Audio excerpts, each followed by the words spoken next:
হয়ে যাবে, একটু গোল হয়ে যান। আজকে এই যে এখানে আমরা উপস্থিত হয়েছি, আমার খুব খারাপ লাগছে।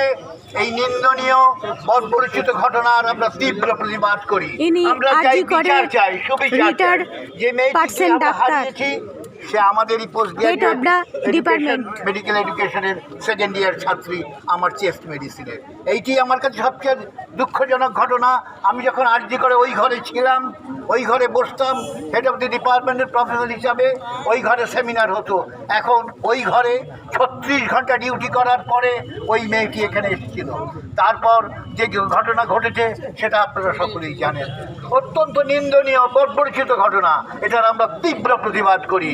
আমরা চাই বিচার, চাই সুবিচার। যে গেছে তো গেছে, কিন্তু এই ঘটনার যেন আর পুনরাবৃত্তি না হয়।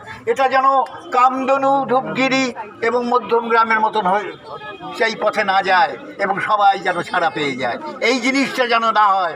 আমরা চাই এর সুবিচার এবং দৃষ্টান্তমূলক শাস্তি যারা এর পেছনে আছে। আমরা জানি এটা একটা গভীর চক্রান্ত, এটা সাধারণ রেপ এবং মার্ডার নয়। এটা হচ্ছে সে মেয়েটি হচ্ছে victim of deep seated conspiracy, এবং এই হিনিয়াস ক্রাইম, ভিশিয়াস সাইকেল এবং ডিপ সিটেড কনস্পিরেসি। আজকে কলকাতার হাসপাতালে, আরজি করের মতন হাসপাতাল, ডক্টর রাধা গোবিন্দ কর 172 বছরের প্রাচীন হাসপাতাল, যার অনেক ইতিহাস আছে, অসাধারণ সব ছাত্র সেখান থেকে বেরিয়ে এসছে। আর সেই হসপিটালটা হচ্ছে দুর্নীতির, দুষ্ট দুর্নীতির একটা। সেখানে যাকে কেন্দ্র করে এই ঘটনাটি, তাকে কয়েকবার আগে তাকে ট্রান্সফার করা হয়েছিল, কিন্তু অদৃশ্য শক্তির প্রয়োগে তিনি আবার ফিরে এসেছেন।